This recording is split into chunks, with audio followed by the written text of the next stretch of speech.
밤마다 화장실을 오가느라 잠이 끊기고 아침에 눈을 떠도 개운함 대신 이유 없는 피로가 먼저 밀려오는 분들 계십니까?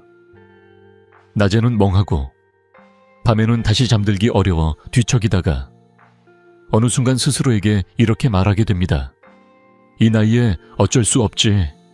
하지만 그 말이 정말 진실일까요? 아니면 우리가 너무 오래, 너무 쉽게 체념해 온 생각일까요? 야간요, 약해진 소변 줄기, 잠의 질이 무너지는 느낌, 그리고 하루 종일 이어지는 무기력함, 이런 변화들은 어느 날 갑자기 찾아오지 않습니다. 조금씩 아주 조용히 시작됩니다. 그래서 더 무섭습니다.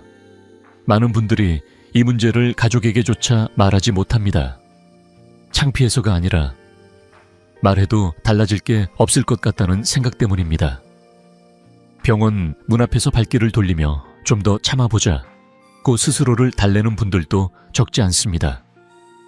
저는 이런 분들을 50년 가까운 세월 동안 진료실에서 수없이 만나왔습니다. 그리고 분명히 말씀드릴 수 있습니다.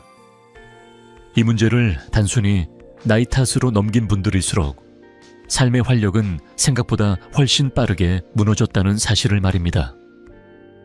반대로 조금 일찍 관심을 갖고 생활을 바꾼 분들은 70대, 80대가 되어서도 여전히 자기 삶의 중심을 지키고 계셨습니다. 제 이름은 이승호입니다. 올해로 85세가 되었고 지금도 현장에서 환자분들을 만나고 있는 의사입니다. 비뇨의학과 전문의로서 수만 명의 남성 환자분들을 진료하며 전립선 문제로 밤잠을 설치고 자신감을 잃어가는 과정을 누구보다 가까이에서 지켜봤습니다. 동시에 약에만 의존하지 않고도 충분히 달라질 수 있다는 사실 역시 수없이 확인해 왔습니다. 몇 해 전 밤마다 5번씩 화장실을 가느라 잠을 거의 못 주무시던 한 분이 계셨습니다. 낮에는 졸리고 짜증이 늘어 가족과의 대화도 줄어들었다고 하셨지요. 그분은 처음 진료실에 들어오며 이렇게 말씀하셨습니다. 선생님, 그냥 늙어서 그런 거겠죠. 하지만 생활 습관을 하나씩 바꾼 뒤 몇 달 후 다시 만난 그분의 얼굴은 전혀 달랐습니다. 잠을 제대로 자니 표정이 밝아졌고 삶을 대하는 태도도 달라져 있었습니다. 오늘 이 영상에서 저는 그 비결을 숨김없이 나누려 합니다. 전립선 건강은 운명이 아닙니다. 선택입니다. 값비싼 약이나 특별한 치료가 아니라 집에서 누구나 실천할 수 있는 5가지 생활 습관 이야기입니다. 특히 3번째 습관은 많은 분들이 당연하다고 믿어온 생각과 정반대일지도 모릅니다. 끝까지 함께해 주신다면 오늘 밤부터 여러분의 몸이 보내는 신호를 다르게 느끼게 되실 겁니다. 젊을 때는 존재감조차 없던 전립선이 왜 50대 이후가 되면 갑자기 삶의 중심을 흔드는 존재가 될까요? 많은 분들이 이 질문을 마음속에 품고 계시지만 막상 누군가에게 묻거나 깊이 생각해 볼 기회는 많지 않았을 겁니다. 증상은 분명히 느껴지는데 원인은 막연하고 결국 나이가 드니 어쩔 수 없다는 말로 정리해버리는 경우가 대부분이기 때문입니다. 하지만 저는 오랜 시간 진료실에서 이 질문에 대한 답을 반복해서 확인해 왔습니다. 전립선은 방광 바로 아래에 자리 잡고 소변이 나가는 길을 감싸고 있는 작은 기관입니다. 크기로만 보면 호두 하나 정도에 불과하지만 남성의 배뇨와 생식 기능에서 매우 중요한 역할을 합니다. 젊을 때는 이 전립선이 말썽을 부릴 일이 거의 없습니다. 호르몬 균형이 비교적 안정적이고 혈액순환도 원활하며 염증 반응이 쉽게 가라앉기 때문입니다. 그래서 대부분의 남성은 전립선이 어떤 역할을 하는지조차 깊이 생각하지 않고 살아갑니다. 문제는 50대 이후부터 서서히 시작됩니다. 이 시기부터 전립선은 조금씩 커지기 시작하고 이를 의학적으로 양성 전립선 비대증이라고 부릅니다. 이름만 들으면 겁부터 나실 수 있지만 분명히 말씀드리자면 이는 암이 아닙니다. 생명을 직접적으로 위협하는 병도 아닙니다. 하지만 그렇다고 해서 가볍게 넘길 문제도 아닙니다. 전립선이 커지면서 소변기를 압박하게 되고 그 결과 일상의 질을 서서히 그러나 분명하게 무너뜨리기 시작합니다. 처음에는 소변 줄기가 예전 같지 않다는 느낌으로 시작됩니다. 시간이 지나면 소변을 보고 나서도 시원하지 않은 잔뇨감이 남고 밤에 자다가 한두 번 화장실을 가게 됩니다. 이때까지만 해도 많은 분들이 그럴 나이지 하며 대수롭지 않게 넘깁니다. 하지만 야간뇨의 횟수가 늘어나고 한밤중에 여러 번 잠이 깨기 시작하면 이야기는 달라집니다. 깊은 잠을 자지 못하니 아침에 일어나도 몸이 개운하지 않고 낮에는 이유 없이 피곤하고 예민해집니다. 이 변화는 여기서 멈추지 않습니다. 수면이 무너지면 만성 피로가 쌓이고 작은 일에도 짜증이 나기 쉬워집니다. 스스로도 예민해졌다는 걸 느끼지만 어떻게 해야 할지 몰라 더 답답해집니다. 그러다 보면 가족과의 대화가 줄어들고 괜히 말다툼이 늘어나기도 합니다. 전립선 문제 하나가 개인의 몸을 넘어 일상과 관계까지 영향을 미치는 이유가 바로 여기에 있습니다. 저는 이 과정을 수없이 반복해서 지켜봤습니다. 그럼에도 불구하고 많은 분들이 여전히 이렇게 말씀하십니다. 나이 들면 다 그런 거 아니에요. 이 말은 위로처럼 들릴 수 있지만 동시에 매우 위험한 생각이기도 합니다. 왜냐하면 이 말 속에는 아무것도 바꿀 수 없다는 체념이 숨어있기 때문입니다.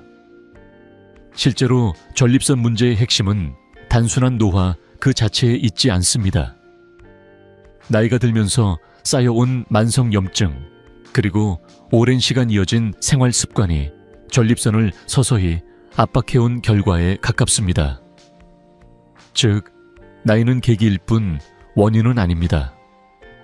같은 나이임에도 어떤 분은 밤에 한 번도 깨지 않고 잘 주무시고 어떤 분은 밤새 화장실을 오가는 이유가 바로 여기에 있습니다. 저는 이 차이를 만들어내는 것이 거창한 치료나 특별한 약이 아니라 매일 반복되는 작은 선택들이라는 사실을 오랜 임상 경험을 통해 확인해 왔습니다. 이제부터 말씀드릴 내용은 바로 그 선택에 관한 이야기입니다. 전립선을 제대로 이해하셨다면 다음 단계는 무엇을 바꿀 수 있는지 아는 것입니다. 그 중에서도 가장 먼저 짚고 넘어가야 할 것이 바로 우리가 매일 아무 생각 없이 하고 있는 물 마시는 습관입니다. 여기서부터 변화는 시작됩니다. 물을 많이 마시는데도 밤마다 화장실을 더 자주 가게 되는 분들 분명히 계실 겁니다. 진료실에서도 가장 자주 듣는 말 중 하나가 바로 이것입니다. 선생님, 물을 줄여야 하나요? 물을 마시면 밤에 더 힘들어져요. 이 질문 속에는 오해가 하나 숨어 있습니다. 전립선 건강에서 중요한 것은 물의 양이 아니라 방법과 시간이라는 점입니다. 대부분의 분들은 건강을 위해 물을 많이 마셔야 한다는 말만 기억합니다. 그래서 하루 종일 갈증이 느껴질 때마다 물을 드십니다. 문제는 그 시간이 언제냐는 것입니다. 낮 동안에는 거의 물을 마시지 않다가 저녁 식사 후나 TV를 보면서 혹은 잠자리에 들기 전 갑자기 물을 몰아서 드시는 경우가 생각보다 많습니다. 그 결과 밤에 소변이 잦아지고 깊은 잠에 들지 못하는 악순환이 시작됩니다. 우리 몸은 생각보다 정직합니다. 수분이 부족한 상태가 계속되면 소변은 점점 농축됩니다. 색이 진해지고 자극적인 성분이 많아집니다. 이 농축된 소변이 방광을 자극하고 이미 예민해진 전립선을 더 괴롭히게 됩니다. 그러다 보니 방광은 조금만 차도 지금 바로 비워야 한다는 신호를 보내고 그 신호는 대부분 밤에 더 강하게 느껴집니다. 결국 문제는 물을 마셨기 때문이 아니라 하루 동안 몸이 제대로 수분을 공급받지 못했다는 데 있습니다. 그래서 제가 환자분들께 가장 먼저 권하는 것은 물의 양을 줄이는 것이 아니라 시간을 바꾸는 일입니다. 아침에 눈을 뜨면 몸은 밤새 수분을 소모한 상태입니다. 이때 미지근한 물 한 잔으로 하루를 시작해 보십시오. 그 다음 오전과 이른 오후까지 조금씩 나누어 물을 마시는 것이 좋습니다. 점심 이후에도 충분히 드시되 늦은 오후를 넘기기 전에 하루에 필요한 대부분의 수분을 채우는 것이 핵심입니다.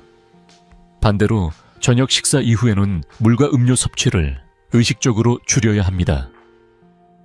목이 마르다면 한두 모금 정도로 충분합니다.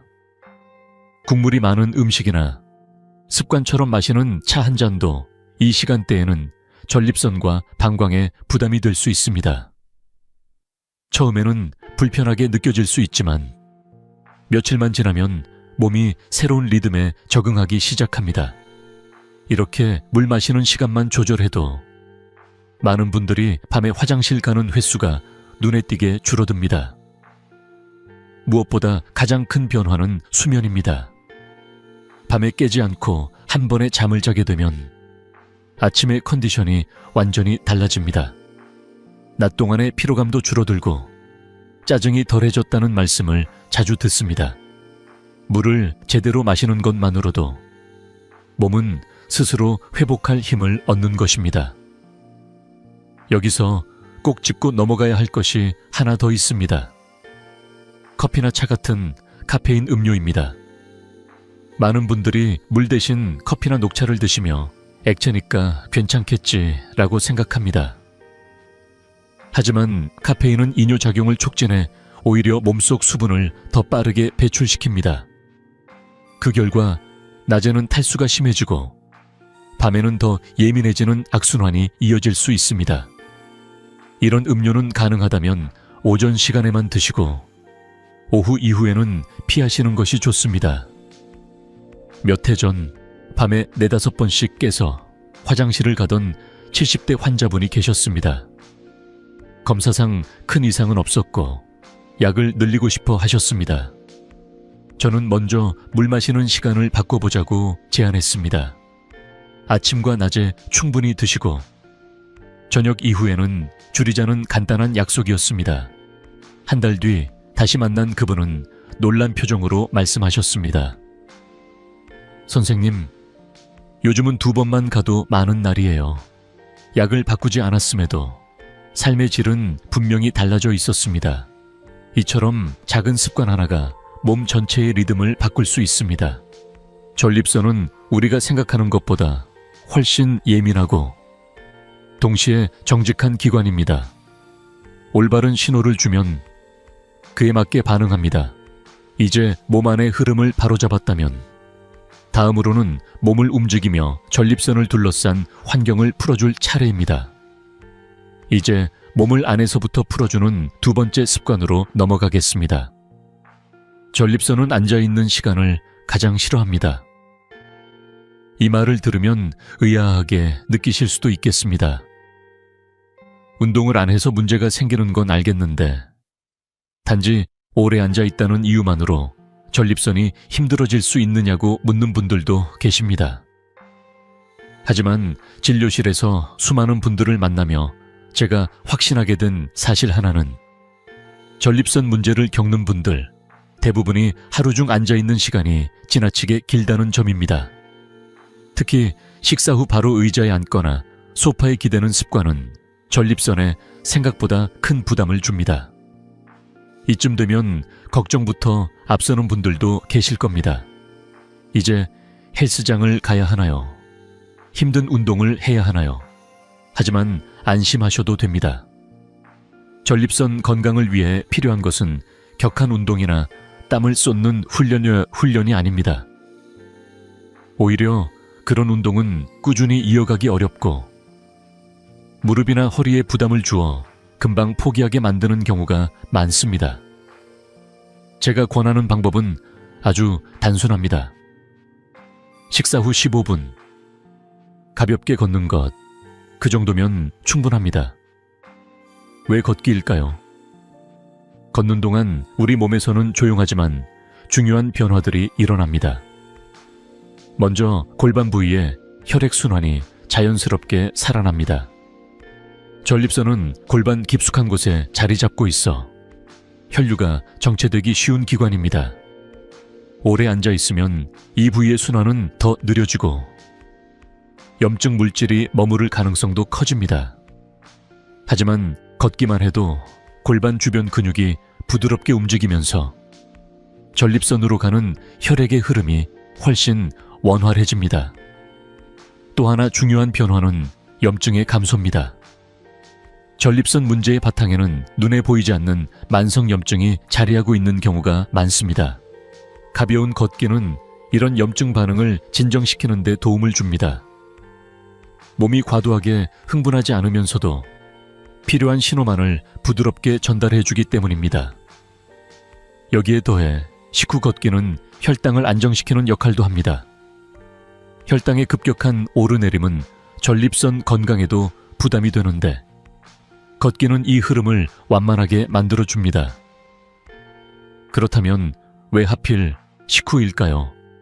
식사를 하면 혈액은 소화기관으로 몰리게 됩니다. 이때 바로 앉아 있으면 하체와 골반 부위의 순환은 더 둔해집니다. 반대로 식사 후 가볍게 움직여주면 혈액이 몸 전체로 고르게 퍼지며 소화도 돕고 전립선이 자리한 골반 부위도 함께 풀리게 됩니다. 그래서 식후 걷기는 전립선과 소화를 동시에 배려하는 가장 효율적인 시간대라고 할 수 있습니다. 실천 방법은 정말 간단합니다. 점심을 드신 뒤 사무실 주변을 한 바퀴 도는 것도 좋고 저녁 식사 후에는 아파트 단지를 천천히 걸어보십시오.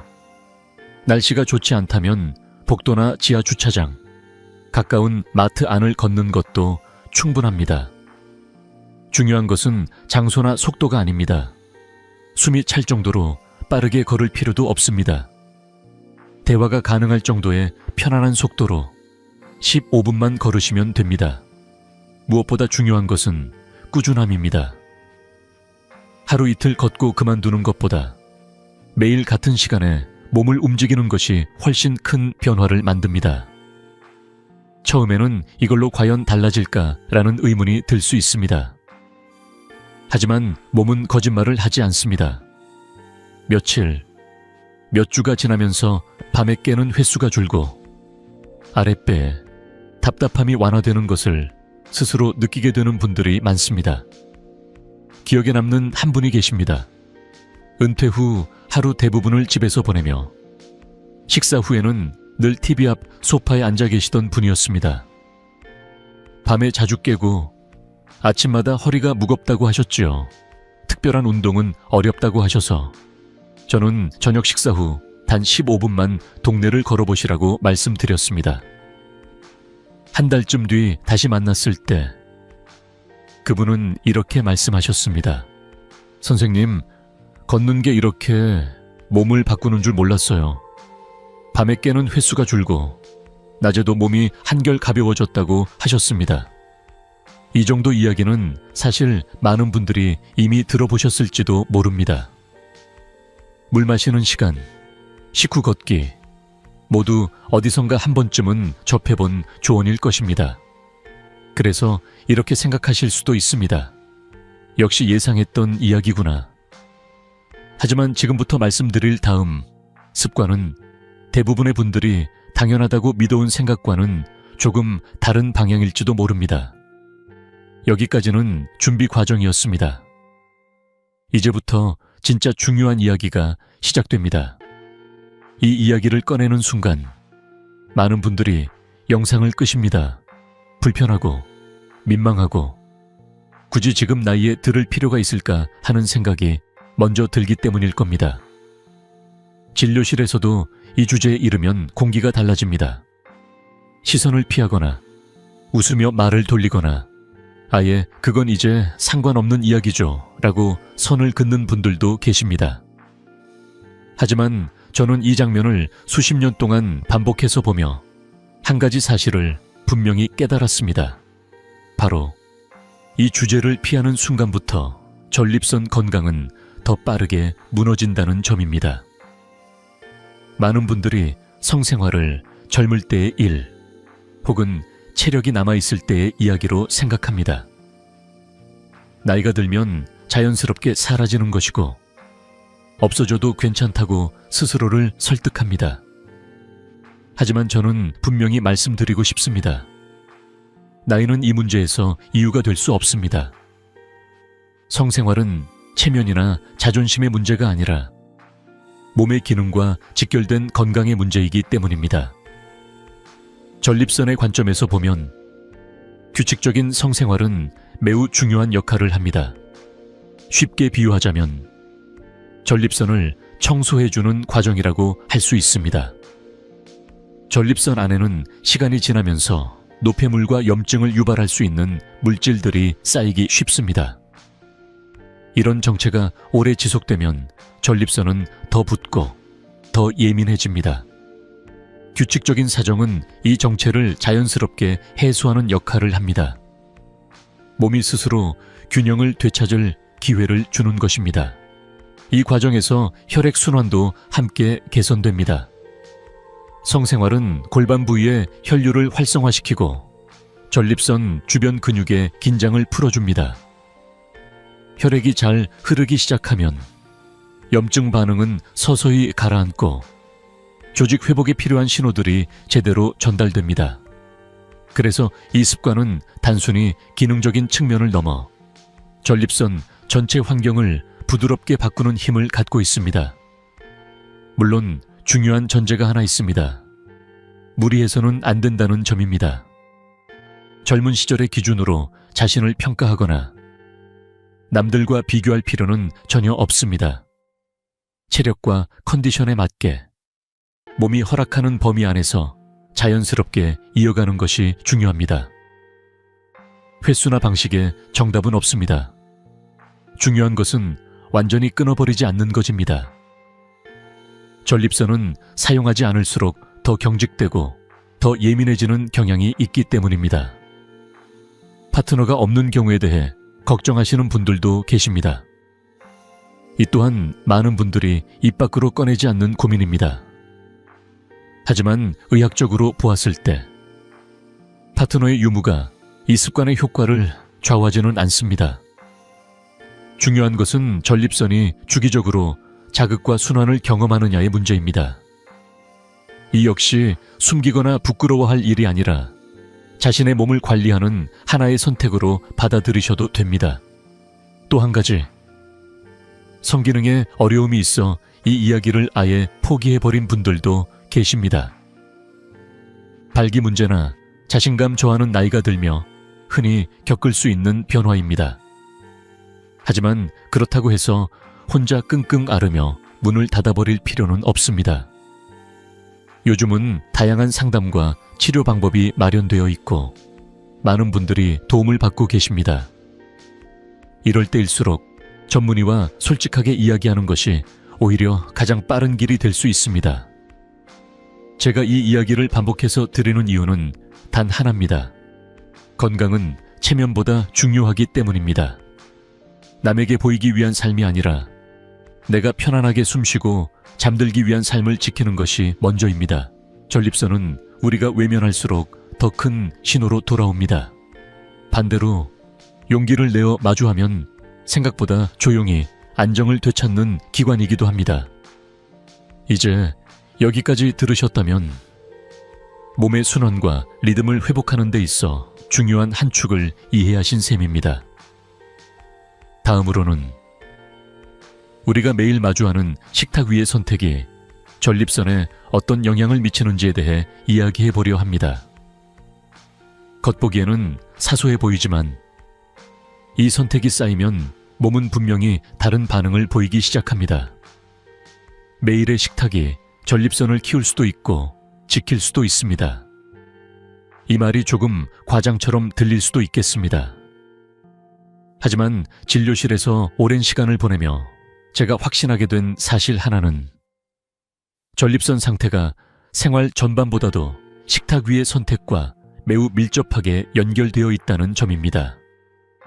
약을 얼마나 먹느냐보다 무엇을 자주 먹고 무엇을 습관처럼 피하느냐가 몸의 염증과 호르몬 흐름을 조용히, 그러나 분명하게 바꿔놓습니다. 전립선 문제의 바탕에는 만성 염증이 자리 잡고 있는 경우가 많습니다. 이 염증은 어느 날 갑자기 생기지 않습니다. 자극적인 음식, 과한 술, 당분이 많은 간식들이 오랜 시간 쌓이면서 몸 안의 균형을 조금씩 흐트러뜨립니다. 여기에 호르몬의 변화가 더해지면 전립선은 그 영향을 가장 먼저 받는 기관 중 하나가 됩니다. 그래서 식습관은 단순한 영양의 문제가 아니라 전립선을 둘러싼 환경을 어떻게 만들 것인가에 대한 선택이라고 보셔도 좋습니다. 먼저 늘려야 할 음식부터 이야기해 보겠습니다. 가장 많이 들어보셨을 이름이 바로 라이코펜일 겁니다. 붉은색을 띠는 채소와 과일의 풍부한 성분으로 전립선 건강을 이야기할 때 빠지지 않고 언급됩니다. 특히 토마토에 많이 들어있는데 여기서 중요한 점은 생으로 먹는 것보다 익혀 먹는 것이 흡수에 더 도움이 된다는 사실입니다. 토마토를 볶거나 끓이면 몸에서 활용하기 쉬운 형태로 바뀌기 때문입니다. 집에서 흔히 먹는 토마토국이나 볶음 요리도 충분히 좋은 선택이 될 수 있습니다. 다음으로 중요한 것은 아연입니다. 아연은 전립선 조직에 비교적 많이 분포하는 미네랄로 전립선의 정상적인 기능을 유지하는 데 도움을 줍니다. 호박씨, 견과류, 해산물 등에 들어있는 아연은 굳이 특별한 보충제를 찾지 않아도 식사를 통해 충분히 섭취할 수 있습니다. TV를 보며 무심코 과자를 집어드시는 대신 호박씨나 견과류를 조금씩 드시는 것만으로도 몸은 다른 반응을 보이기 시작합니다. 또 하나 빼놓을 수 없는 것이 십자화과 채소입니다. 브로콜리, 양배추, 콜리플라워처럼 평소 식탁에서 자주 볼 수 있는 채소들입니다. 이 채소들은 몸속에서 불필요한 물질을 정리하는 데 도움을 주고 염증 반응을 완화하는 방향으로 작용합니다. 특별한 조리법이 필요하지 않습니다. 국에 넣거나 살짝 데쳐 반찬으로 올려도 충분합니다. 중요한 것은 가끔이 아니라 자주 마주하는 것입니다. 반대로 줄여야 할 음식들도 분명히 있습니다. 붉은 고기를 자주, 많이 드시는 습관은 전립선에 부담을 줄 수 있습니다. 완전히 끊으라는 이야기가 아닙니다. 다만 매 끼니의 중심이 되기보다는 횟수와 양을 조절하는 것이 필요합니다. 가공식품 역시 마찬가지입니다. 햄이나 소시지처럼 간편하지만 자극적인 음식들은 염증을 키우는 방향으로 작용하기 쉽습니다. 술과 튀긴 음식, 당분이 많은 간식도 전립선 건강에서는 주의가 필요합니다. 특히 술은 전립선을 예민하게 만들고 배뇨 증상을 악화시키는 경우가 많습니다.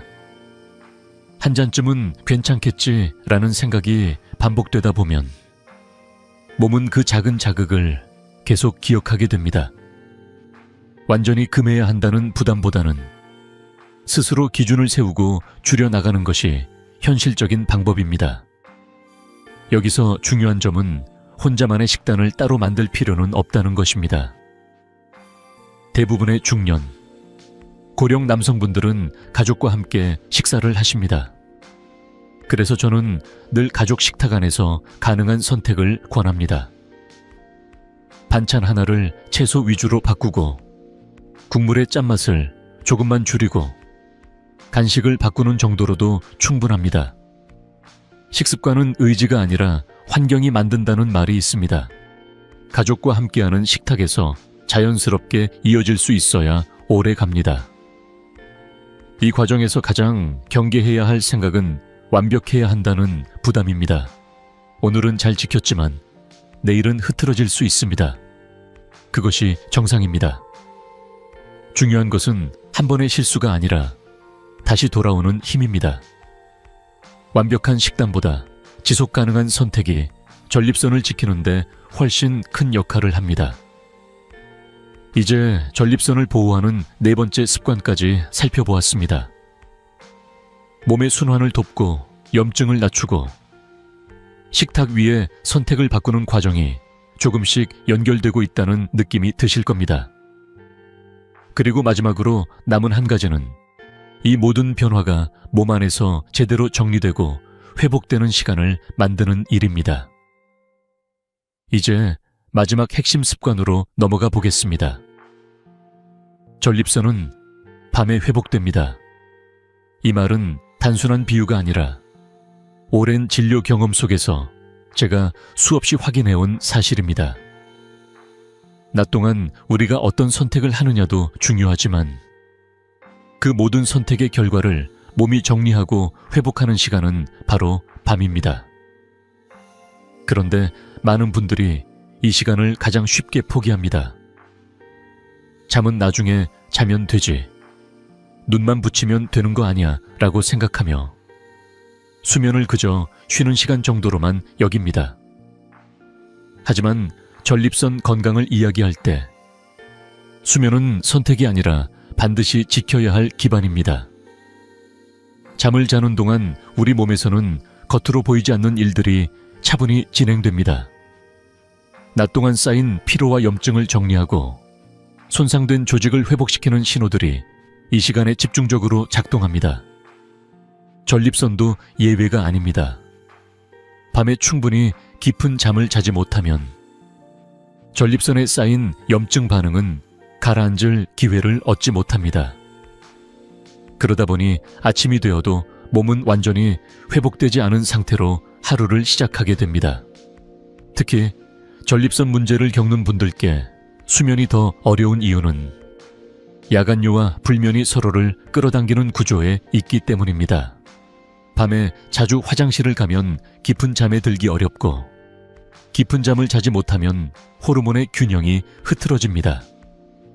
이 호르몬 변화는 다시 전립선을 예민하게 만들고 결국 다음날 밤에도 같은 문제가 반복됩니다. 이렇게 악순환이 이어지다 보면 원래 잠을 잘 못 자는 체질이라고 체념해버리는 분들도 많습니다. 하지만 앞서 이야기한 습관들을 떠올려 보시면 이 악순환을 끊을 실마리는 이미 손에 쥐고 계십니다. 물 마시는 시간을 조절하고 식후에 가볍게 걷고 몸의 순환을 회복시키는 선택들을 해왔다면 수면은 그 결과가 가장 먼저 드러나는 영역입니다. 전립선과 수면은 서로 떨어져 있는 문제가 아니라 하나의 흐름 안에 있습니다. 좋은 수면을 위해 가장 먼저 필요한 것은 일정한 시간입니다. 몇 시에 자느냐보다 매일 비슷한 시간에 잠자리에 들고 비슷한 시간에 일어나는 것이 중요합니다. 주말이라고 해서 밤늦게까지 깨어있고 아침 늦게까지 누워있는 습관은 몸의 리듬을 쉽게 무너뜨립니다. 몸은 시계를 가지고 있습니다. 그 시계를 존중해 줄 때 잠은 훨씬 자연스럽게 찾아옵니다. 또 하나 많은 분들이 간과하는 것이 바로 잠들기 전의 빛입니다. 스마트폰이나 TV 화면에서 나오는 밝은 빛은 몸에게 아직 낮이라고 착각하게 만듭니다. 그러면 잠을 부르는 신호는 늦어지고 눈은 피곤한데 머리는 깨어있는 상태가 됩니다. 잠자리에 들기 전에는 화면을 조금 멀리하고 조명을 부드럽게 낮추는 것만으로도 잠의 질은 크게 달라질 수 있습니다. 침실 환경 역시 중요합니다. 너무 덥거나 밝은 공간에서는 깊은 잠을 기대하기 어렵습니다. 조용하고 약간 서늘하며 편안한 공간을 만드는 것이 좋습니다. 이 역시 큰 변화가 필요하지 않습니다. 커튼을 조금 더 치고 조명을 낮추고 불필요한 소음을 줄이는 정도로도 충분합니다. 수면은 의지로 만드는 것이 아니라 환경이 도와줘야 가능한 일입니다. 여기까지 들으시며 눈치채셨을지도 모르겠습니다. 수면은 따로 떼어놓고 관리하는 습관이 아니라는 점입니다. 낮에 마신 물의 시간, 식후에 움직인 몸, 식탁 위의 선택들이 모두 밤의 수면으로 이어집니다. 수면은 그 모든 습관의 결과이자 다음 날을 위한 준비입니다. 그래서 잠을 잘 자는 날이 늘어날수록 전립선의 부담은 조용히 줄어들기 시작합니다. 저는 오랜 시간 동안 잠을 포기한 분들보다 잠을 회복한 분들이 훨씬 빠르게 좋아지는 모습을 보아왔습니다. 수면이 돌아오면 몸은 생각보다 빠르게 방향을 바꿉니다. 밤에 한 번 덜 깨는 것, 아침에 조금 더 개운한 것, 그 작은 변화들이 쌓여 삶의 질을 바꿉니다. 아직 늦지 않았습니다. 전립선은 밤마다 회복할 준비가 되어 있습니다. 이제 남은 것은 그 시간을 몸에게 다시 돌려주는 일입니다. 한 번에 바꾸려 하지 마십시오. 이 말은 제가 환자분들께 가장 먼저 드리는 조언이기도 합니다. 많은 분들이 건강 이야기를 들으면 그날부터 모든 것을 바꾸려고 마음을 먹습니다. 물 마시는 습관도 바꾸고 식단도 고치고 운동도 시작하고 잠자는 시간까지 한꺼번에 조정하려 합니다. 하지만 이렇게 시작한 변화는 대부분 오래가지 못합니다. 몸은 갑작스러운 변화를 스트레스로 받아들이고 마음은 금세 지쳐버리기 때문입니다. 그래서 저는 늘 천천히, 그러나 끊기지 않게를 강조합니다. 전립선 건강 역시 마찬가지입니다. 첫 번째 주에는 욕심을 내려놓고 가장 기본적인 2가지만 살펴보면 됩니다. 물을 언제 마시는지, 그리고 잠을 어떻게 자고 있는지를 관찰하는 일입니다. 아침부터 이른 저녁까지 물을 어떻게 나누어 마시는지, 저녁 이후에는 얼마나 줄일 수 있는지 스스로 점검해 보십시오. 동시에 밤에 몇 번이나 깨는지, 몇 시에 잠자리에 들고 몇 시에 일어나는지 가볍게 기록해 보시기 바랍니다. 이 시기에는 잘해야 한다는 부담을 가질 필요가 없습니다. 그냥 내 몸의 현재 상태를 알아가는 시간이라고 생각하시면 충분합니다. 2번째 주에는 식탁과 움직임을 조금 더 의식해 봅니다. 식사에서 채소를 한 가지라도 더 올려보고 붉은 고기나 자극적인 음식의 횟수를 조금 줄여보십시오. 동시에 점심이나 저녁 식사 후에 15분 걷기를 시작합니다. 처음부터 매일 하지 않아도 괜찮습니다. 이틀에 한 번이라도 가능한 날부터 이어가면 됩니다.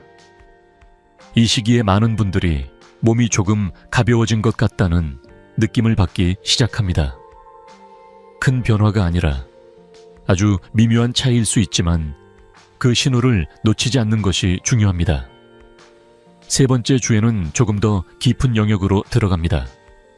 부부 생활에 대해 다시 생각해보고 수면 습관을 보다 안정시키는 단계입니다. 이때도 기준은 무리가 아닙니다. 몸의 컨디션에 맞게 부담 없이 이어가는 것이 핵심입니다. 동시에 잠자리에 드는 시간을 어느 정도 고정해 보십시오. 매일 완벽할 필요는 없습니다. 다만 오늘은 이 시간쯤 자야겠다는 기준이 생기기 시작하면 몸은 빠르게 적응합니다. 이 시기에는 야간요의 횟수나 잠의 깊이가 달라졌는지를 스스로 느끼는 분들도 많습니다. 4번째 주는 점검과 조정의 시간입니다. 지난 3주 동안 어떤 변화가 있었는지 돌아보십시오. 밤에 깨는 횟수는 줄었는지, 아침의 피로감은 어떤지, 낮 동안의 컨디션은 달라졌는지 차분히 살펴보면 됩니다. 잘 지켜진 습관은 그대로 유지하고 어려웠던 부분은 조금 완화해도 괜찮습니다. 중요한 것은 완벽한 계획이 아니라 나에게 맞는 리듬을 찾는 것입니다. 이 과정에서 도움이 되는 것이 간단한 체크리스트입니다. 물 마신 시간, 걷기 여부, 수면 시간, 그날의 컨디션을 한 줄로라도 적어보십시오. 종이에 써도 좋고 달력에 표시해도 괜찮습니다. 이렇게 눈에 보이는 기록이 있으면 변화는 생각보다 오래 남습니다. 내가 하고 있구나 라는 느낌이 심리적인 지지대가 되어 주기 때문입니다. 무엇보다 중요한 것은 스스로에게 관대해지는 일입니다. 하루 이틀 놓쳤다고 해서 실패한 것이 아닙니다. 몸은 꾸준함을 기억하지 완벽함을 요구하지 않습니다. 전립선 건강은 단거리 경주가 아니라 평생 이어지는 흐름입니다. 지금까지 잘 버텨온 몸이라면 이 정도 변화는 충분히 받아들일 준비가 되어 있습니다. 이제 여러분은 전립선을 위한 5가지 습관을 모두 살펴보셨고 그것을 현실적으로 이어갈 수 있는 틀도 갖추셨습니다. 다음으로는 이 흐름을 방해하는 의외의 실수들에 대해 이야기해보려 합니다. 아무리 좋은 습관을 만들어도 몇 가지 행동만으로 다시 흔들릴 수 있기 때문입니다. 그 부분을 함께 짚어보며 흔들리지 않는 방향을 정리해 보겠습니다. 좋은 습관을 해도 이것 하나로 무너질 수 있습니다. 저는 이 말을 경고처럼 꺼내고 싶지는 않습니다.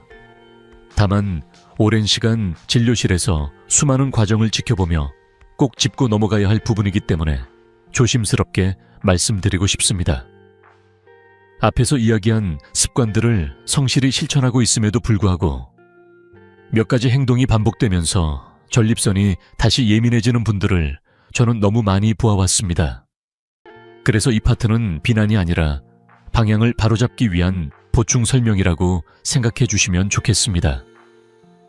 가장 흔한 실수는 참는 습관입니다.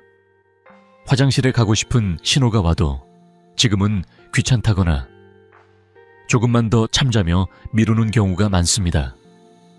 특히 외출 중이거나 손님을 만나고 있을 때 혹은 밤에 다시 일어나기 싫어서 참는 분들도 계십니다. 하지만 전립선과 방광은 이런 반복에 매우 민감합니다. 소변을 오래 참을수록 방광은 과도하게 늘어나고 그 압박은 고스란히 전립선으로 전달됩니다. 이 습관이 반복되면 배뇨 기능은 점점 둔해지고 잔뇨감이나 불편함이 더 쉽게 나타날 수 있습니다. 몸이 보내는 신호는 가능한 한 빨리 받아주는 것이 전립선을 위한 가장 기본적인 배려입니다. 다음으로 많이 놓치는 부분이 장시간 앉아있는 생활입니다. 앞서 걷기의 중요성을 이야기했지만 현실적으로 하루 대부분을 의자에 앉아 보내는 분들이 많습니다. TV를 볼 때도 식사 후에도 이동 중에도 앉아있는 시간이 이어집니다. 문제는 이 시간이 쌓이면서 골반 부위의 순환이 계속 정체된다는 점입니다. 전립선은 이런 정체를 가장 먼저 감지하는 기관 중 하나입니다. 오래 앉아 있어야 한다면 중간중간 일어나 몸을 풀어주거나 짧게라도 움직이는 습관을 들이는 것이 필요합니다. 큰 운동이 아니라 잠깐의 변화만으로도 전립선은 숨을 돌릴 수 있습니다. 잦은 음주 역시 전립선을 악화시키는 대표적인 요인입니다. 술을 마시면 일시적으로 긴장이 풀리는 느낌이 들 수 있지만 몸 안에서는 정반대의 일이 일어납니다. 알코올은 전립선을 자극하고 배뇨 증상을 더 민감하게 만들 수 있습니다. 특히 밤에 술을 마시는 습관은 야간뇨를 악화시키고 수면의 질을 크게 떨어뜨립니다. 이 정도는 괜찮겠지라는 생각이 반복되다 보면 몸은 그 자극을 계속 기억하게 됩니다. 완전히 끊는 것이 부담스럽다면 횟수와 시간을 조절하는 것부터 시작해 보시는 것이 현실적인 선택입니다. 또 하나 조심해야 할 부분은 임의로 약이나 건강기능식품을 복용하는 일입니다. 주변에서 좋다고 해서 혹은 광고를 보고 전립선에 좋다는 제품을 이것저것 시도하는 분들도 적지 않습니다. 하지만 모든 몸은 다르고 모든 증상에는 맥락이 있습니다. 어떤 분에게 도움이 된 것이 다른 분에게는 오히려 부담이 될 수도 있습니다. 특히 기존에 복용 중인 약이 있다면 예상치 못한 상호작용이 생길 가능성도 있습니다. 전립선 건강을 위해서라도 새로운 약이나 보조제를 시작할 때는 한 번쯤 전문가의 의견을 듣는 것이 안전합니다. 마지막으로 가장 안타까운 실수는 증상이 상당히 심해진 뒤에야 병원을 찾는 경우입니다. 조금 더 참아보자, 아직은 괜찮겠지라는 생각이 이어지다 보면 문제는 더 복잡해집니다. 초기에는 생활 습관만으로도 충분히 조절 가능했던 증상이 시간이 지나면서 더 많은 도움을 필요로 하게 되는 경우도 많습니다. 병원을 찾는다는 것이 두렵거나 부담스러울 수는 있지만 그것은 약해졌다는 신호가 아니라 스스로를 돌보겠다는 선택입니다. 제가 이 이야기를 드리며 꼭 전하고 싶은 메시지는 하나입니다. 지금이라도 늦지 않았다는 것입니다. 잘못된 습관을 알아차렸다면 그 순간부터 방향을 바꾸면 됩니다. 전립선은 우리가 생각하는 것보다 회복력이 있는 기관입니다. 다만 무시받지 않기를 바랄 뿐입니다. 이제 여러분은 전립선을 지키는 습관과 그 흐름을 무너뜨릴 수 있는 실수들까지 모두 살펴보셨습니다. 다음으로는 이 모든 이야기를 한 번 더 정리하며 앞으로 어떤 마음가짐으로 이 변화를 이어가면 좋을지 함께 나누어 보려 합니다. 오늘의 작은 선택이 앞으로의 시간을 어떻게 바꿀 수 있는지에 대해 마지막으로 말씀드리겠습니다. 이제 오늘 이야기의 끝자락에 와 있습니다. 돌아보면 제가 드린 조언들은 특별하거나 어려운 것들이 아니었습니다. 물을 마시는 시간을 조금 조절하고 식사 후에 잠깐 걷고 몸의 순환을 회복하는 선택을 하고 식탁 위에 방향을 바꾸고 잠을 다시 소중히 여기는 것, 그리고 무엇보다 전립선이 보내는 신호를 외면하지 않는 태도였습니다. 이 5가지 습관은 각각 따로 놓고 보면 사소해 보일 수 있지만 함께 이어질 때 몸은 분명히 다른 반응을 보입니다. 전립선 건강에서 가장 중요한 것은 치료보다 예방이라는 생각입니다. 문제가 커진 뒤에야 무언가를 바꾸려 하면 마음도 몸도 더 큰 부담을 느끼게 됩니다. 반대로 아직 선택의 여지가 있을 때 작은 변화를 시작하면 몸은 그 성의를 알아보고 조용히 회복의 방향으로 움직입니다. 저는 그 과정을 수십 년 동안 지켜봐 왔고 지금 이 순간에도 직접 경험하고 있습니다. 사실 저는 올해로 85세가 되었습니다. 그럼에도 여전히 현장에서 환자분들을 만나고 제 2발로 걸어다니며 하루를 보내고 있습니다. 특별한 비결이 있었던 것은 아닙니다. 오늘 여러분께 말씀드린 바로 이 선택들을 오랜 시간에 걸쳐 꾸준히 지켜왔을 뿐입니다. 그래서 저는 확신을 가지고 말씀드릴 수 있습니다. 몸은 나이보다 어떻게 대하느냐에 더 솔직하게 반응한다는 것을요. 지금 이 영상을 보고 계신 분들께 꼭 전하고 싶은 말이 있습니다. 너무 늦었다고 생각하지 않으셔도 됩니다. 오늘 밤 물 한 잔을 내려놓는 선택, 식사 후 잠깐 일어나 걷는 선택, 잠자리에 드는 시간을 조금 앞당기는 선택, 그 하나로도 변화는 시작됩니다. 완벽할 필요는 없습니다. 이어지는 것이 더 중요합니다. 가능하시다면 이 영상을 혼자만 간직하지 않으셔도 좋겠습니다. 아버지에게, 남편에게, 형제나 가까운 분에게 조심스럽게 건네보세요. 말로 꺼내기 어려운 주제일수록 이렇게 함께 나누는 계기가 큰 도움이 되기도 합니다. 누군가의 오늘 밤을 조금 덜 힘들게 만들어줄 수도 있습니다. 다음 영상에서는 전립선에 특히 도움이 되는 음식과 반대로 조심해야 할 음식들을 조금 더 구체적으로 이야기해 보려 합니다. 일상 속에서 바로 적용할 수 있는 내용으로 준비하겠습니다. 계속 함께 해주시면 감사하겠습니다. 전립선 건강은 운명이 아닙니다. 오늘의 선택입니다. 오늘 이 영상을 본 지금 이 순간부터 여러분의 몸은 이미 새로운 방향을 기억하기 시작했을 겁니다. 앞으로의 밤이 조금 더 편안해지기를, 그리고 일상이 한결 가벼워지기를 진심으로 응원하겠습니다.